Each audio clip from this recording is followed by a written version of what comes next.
Ah, le paradis. Mais qu'est-ce que c'est en réalité?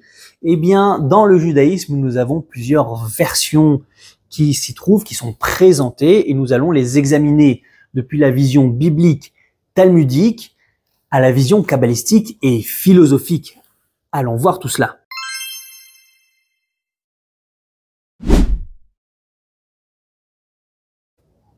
Si dans la Bible, le paradis peut être compris comme un lieu physique et historique, comme l'ancien habitat d'Adam et Ève, eh bien, dans la tradition juive talmudique et midrashique, le paradis apparaît comme un lieu privilégié de vision mystique et même de voyage céleste et plus seulement comme cet espace physique perdu.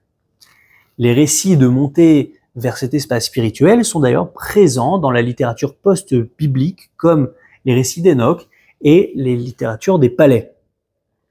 Dans certaines sources rabbiniques, des figures spirituelles y accèdent pour révéler aux vivants la réalité de l'au-delà. Un épisode central dans ce contexte est par exemple celui de l'entrée des 4 sages dans le Pardès, dans le verger mystique, dont les versions anciennes influencèrent profondément le mysticisme médiéval.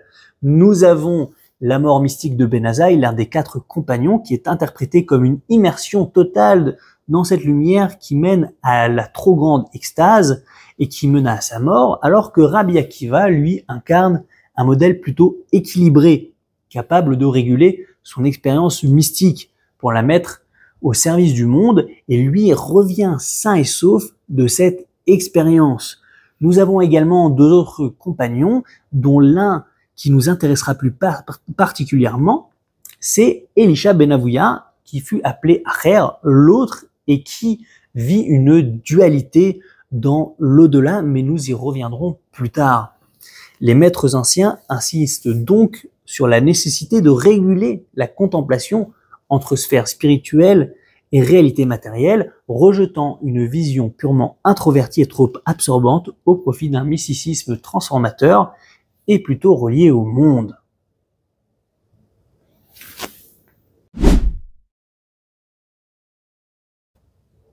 Avec la philosophie juive médiévale, la terminologie plutôt eschatologique des midrashim, qui est d'ailleurs souvent très anthropomorphique, se transforme sous l'influence de la philosophie néoplatonicienne. Et 3 versions du paradis vont se dégager. Nous avons un paradis géographique, situé dans le monde physique, qui fut la demeure d'Adam et Ève, comme le soutiendront d'ailleurs Maïmonide et Narmani, qui lui racontera même l'histoire d'une expédition qui se rendit sur place.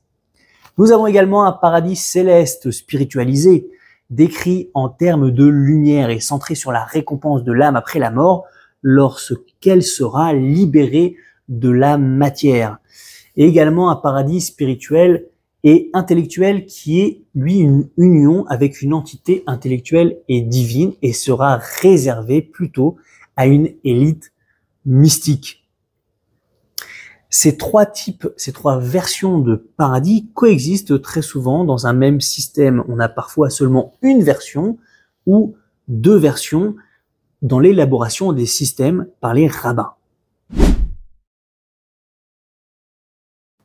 Le judaïsme, dans une certaine vision, est compris également comme une religion fondamentalement rituelle, qui considère que le bien suprême ne découle pas d'abord de la foi ou de la compréhension intellectuelle du divin, mais principalement de l'accomplissement des commandements, les mitzvot. On explique que l'action est plus qu'un simple événement physique et a une dimension spirituelle. Cette vision est adoptée par beaucoup de maîtres et établit un lien étroit entre la pratique rituelle et l'accès post-mortem au paradis. Dans certains textes kabbalistiques précoces, notamment en Catalogne, cette connexion est encore approfondie. L'observance des commandements ne produit pas seulement un effet eschatologique futur, mais agit immédiatement ici-bas. L'âme du juste reçoit déjà de son vivant une lumière d'en haut en rétribution de l'accomplissement des commandements. Rabbi Ezra de Guéron exprime cette idée en s'appuyant sur le verset. Le commandement est une bougie et la Torah est une lumière. Chaque mitzvah devient un canal de lumière divine par lequel l'âme marche et dans lequel elle s'immerge. Au moment de la mort, cette lumière attire l'âme vers le haut comme un aimant et l'introduit dans la gloire divine. Ainsi, le paradis post-mortem ne sera que la continuité d'un état lumineux commencé dès la vie terrestre. Rabbi Bachya ben Asher, au XIIIe siècle, développe la même intuition. La lumière produite par un commandement constitue déjà le jardin d'Éden des âmes. Tant que la personne est vivante, l'accomplissement rituel relie immédiatement l'âme à sa source divine. Et après la séparation avec le corps, cette lumière devient l'enveloppe protectrice et resplendissante de l'âme. Les deux kabbalistes introduisent ainsi une double temporalité du paradis. On a un paradis immédiat, accessible dès la pratique du commandement indépendant de toute intention mystique ou connaissance ésotérique. Et on a un paradis suprême, réalisé après la mort, où la lumière accumulée devient la splendeur éternelle de l'âme. Cette conception s'oppose à d'autres visions kabbalistiques selon lesquelles chaque mitzvah construit lentement et cumulativement un vêtement eschatologique qui attend le juste dans l'au-delà. Ici, la lumière n'est pas différée, elle agit instantanément et de manière automatique. L'accès au paradis n'est donc pas réservé aux mystiques expérimentés, mais offert à tout observant, élargissant ainsi la portée du salut spirituel. Un élément central de cette doctrine est l'image du vêtement de lumière. Les âmes au paradis et même les corps qui y résident, selon certaines conceptions, sont vêtus de la lumière générée par les commandements. Ce vêtement s'appelle le Kutnot Or, vêtement de splendeur du premier couple au jardin d'Éden, perdu après la faute originelle. Le paradis n'est donc pas envisagé simplement comme un retour à la nudité édénique, mais comme l'acquisition d'habits lumineux nouveaux, fruit de l'action rituelle. Ainsi, le rituel devient presque une technologie spirituelle où chaque acte prescrit attire une lumière, la fait descendre dans l'âme et tisse progressivement un vêtement resplendissant. Ce processus lie intimement la vie présente et la vie future. Vivre dans la lumière ici-bas, c'est déjà commencer à vivre dans le paradis à venir. En résumé, la Kabbale catalane élabore une vision où le paradis n'est pas seulement un lieu ou un état post-mortem, mais une expérience accessible dès maintenant à travers la pratique des commandements, prolongeant dans l'éternité une relation lumineuse avec le divin. L'épisode biblique de la plantation du jardin d'Éden par Dieu a été interprété de manière symbolique par les maîtres kabbalistes. Un passage de Genèse Rabbah décrit les arbres du Seigneur comme des minuscules pousses qui sont arrachées et transplantées dans le jardin d'Éden. Cette image fréquente dans le Bahir et la Kabbale de Guéron sert à expliquer le processus d'émanation des séphirotes. Elle passe d'un état caché à une manifestation visible, le jardin représentant le lieu d'apparition des séphirotes.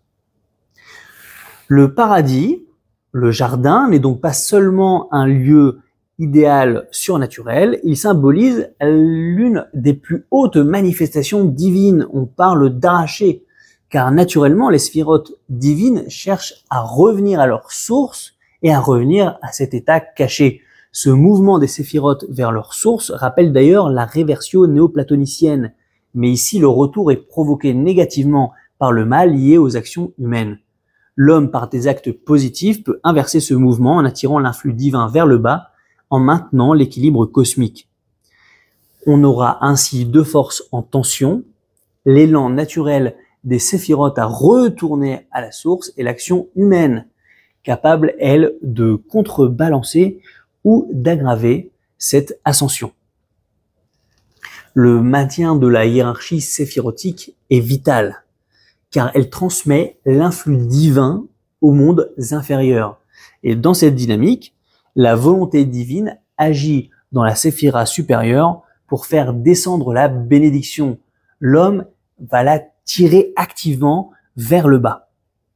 Pour les kabbalistes, le paradis, symbole du Olam HaYichud, le monde de l'unité des séphirotes, et tandis que les fleuves qui en sortent représentent eux le Olam HaPirud, le monde de la séparation. Rabbi Ezra de Guéron interprète Lui, les deux arbres du jardin, l'arbre de la vie et l'arbre de la connaissance, comme représentant les séphirotes Chesed, la bonté et le pouvoir masculin, et Gevura, la rigueur et le pouvoir féminin, comme distincts en haut, comme deux arbres, mais unis à la racine, analogue aux palmiers dattiers, dont mâles et femelles sont indispensables l'un à l'autre. Séparer ces deux séphirotes dans le monde supérieur, comme le fit Elisha Acher, l'un des 4 compagnons, provoque leur mort spirituelle. Dans le Cantique des Cantiques, d'ailleurs, la cueillette est, là-bas, selon Rabbi Ezra de Guéron, l'acte d'émaner, de faire descendre l'influx. Le double mouvement arrachement et transplantation des jeunes pousses, les séphirotes, illustre le passage des séphirotes de la préexistence cachée à la manifestation. Rabbi Joseph Gigatia, dans le Secret des chérubins, décrit le lien entre Éden Keter et entre le jardin, la Malchut. Jusqu'à Malchut règne l'unité, en dessous la séparation.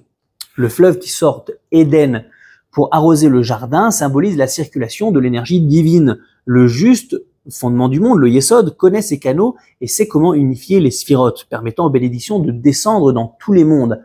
Abraham est présenté d'ailleurs comme celui qui saura attirer la bénédiction depuis Keter jusqu'à Malchut. Le juste est donc le gardien du jardin, celui qui relie les branches à la racine et assure la subsistance de tous les mondes. Cette régulation dépend de l'accomplissement des commandements mitzvot qui unifient le plérome séphirotique et permettent le flux vers les mondes inférieurs.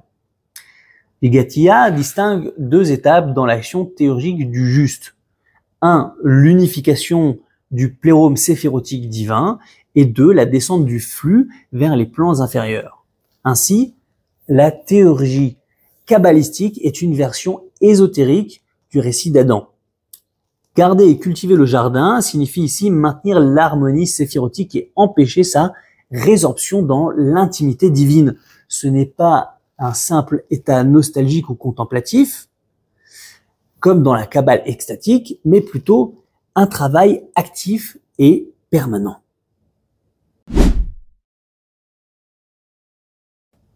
D'ailleurs, parlons de la Kabbale extatique, et notamment chez Rabbi Avraham Aboulafia.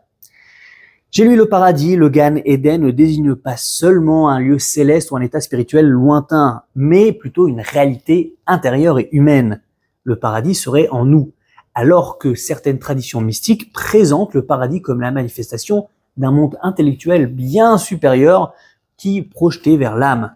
Rabbi Avraham Aboulafia le rend immédiatement accessible en l'identifiant à la structure corps-âme elle-même. Dans un commentaire sur le guide des égarés de Maïmonide, il explique que le Gan, le jardin, est l'acronyme de Gouf, le corps, et Nefesh, l'âme, et que la science divine, c'est-à-dire la métaphysique, réside dans ces 2 composantes. Les 2 arbres du jardin deviennent alors les 2 formes d'action humaine. L'un va être associé à la sagesse et l'autre va être associé à la passion. Cette identification de la théologie à l'agrégat corps-âme est très audacieuse pour le Moyen-Âge. Ce qui était conçu comme le domaine le plus éloigné, le plus céleste, le plus spirituel, devient la réalité la plus intime. Dans son livre Le Chaye Olam Haba, une variante apparaît. Le corps est un jardin et l'âme est l'Éden, source des délices. Le corps serait donc là-bas planté dans l'âme. Rabbi Avraham Aboulafia y relève une équivalence. Gan Eden peut se dire Ed Nagen en tirouf, en interchangeant les places des lettres, qui veut dire un témoin joue. Le témoin fait allusion à l'épisode prophétique d'Élisée où la musique prépare la venue de l'esprit divin. Et ce témoin est probablement ici Métatron, qui l'identifie à l'intellect agent et qui suscite l'expérience mystique. Et ainsi, le corps du mystique est conçu comme le jardin, irrigué par les eaux divines ou par l'effluence intellectuelle déclenchée par des techniques spirituelles. Dans les écrits de Rabbi Avraham Aboulafia, ces techniques incluent la mélodie sacrée. Le corps devient l'équivalent d'une harpe ou d'une lyre sur lequel Dieu ou l'intellect agent joue. L'expérience édénique se produit lorsque le divin prend possession du corps et en joue comme d'un instrument. En conclusion, cette conception transforme le paradis en une réalité interne, dynamique et expérientielle, où l'expérience mystique ne consiste pas à s'échapper vers un au-delà lointain, mais à devenir soi-même le lieu de la rencontre divine. Pour conclure, dans les sources bibliques et talmudiques, nous avons vu que le paradis est d'abord un lieu, un jardin terrestre où Adam et Ève vivaient dans la proximité divine, ou peut-être un domaine céleste réservé aux âmes des justes. Dans la Kabbale, s'y opère une transformation radicale. La Kabbale déplace le paradis du monde extérieur vers l'espace intérieur de l'âme. Ce jardin d'Éden devient une expérience spirituelle, un état de clarté et d'unité, parfois même une dimension de l'essence divine elle-même. Ce n'est plus un simple endroit, mais une rencontre entre l'âme et le divin. Dans la tradition mystique, on trouve donc deux grandes visions du paradis. On a une vision intérieure et extatique. Ici, le paradis est vécu comme un moment de paix totale, de lucidité, de connexion absolue. Il n'y a pas vraiment de localisation géographique, puisqu'il s'ouvre en nous lorsque nous affinons notre esprit et notre cœur. Nous avons également une vision plutôt cosmique et théurgique. Le paradis fait partie d'un grand ordre de l'univers. Les pensées, les paroles et les actions contribuent à cultiver ce jardin en harmonie avec les forces divines. Le rituel, la prière et l'étude deviennent autant d'outils qui vont servir à nourrir ce monde spirituel. Les maîtres chassidiques parlent d'ailleurs de paradis personnel. Cela signifie que chacun peut vivre un avant-goût du monde à venir dans cette vie même, par l'élévation de sa conscience. Cette idée est puissante parce qu'elle rompt avec la croyance que le bonheur ultime n'existe qu'après la mort ou à la fin des temps. Dans cette perspective, chaque acte accompli avec une intention pure, chaque pensée éclairée, chaque parole de vérité ouvre une porte sur cet Éden intérieur. Atteindre cet état ne relève pas du hasard. La Kabbale propose d'ailleurs des méthodes très précises, des méditations, des permutations de lettres, des concentrations sur les séphirotes ou encore des prières avec certaines kavanotes, certaines intentions profondes. Mais la clé se trouve bien entendu aussi dans la vie quotidienne.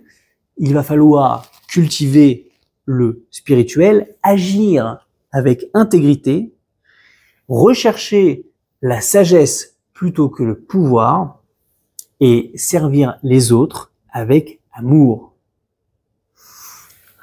En reliant cette vision aux grandes traditions philosophiques d'Aristote à Maïmonide, du néoplatonisme à Aboulafia, on découvre un même fil conducteur. Le paradis n'est pas qu'un retour nostalgique vers un passé perdu, mais un mouvement vers une plénitude toujours actuelle. Dans cette optique, le vrai retour au jardin n'est pas un voyage dans le temps ou dans l'espace, mais l'accomplissement de notre potentiel spirituel ici et maintenant.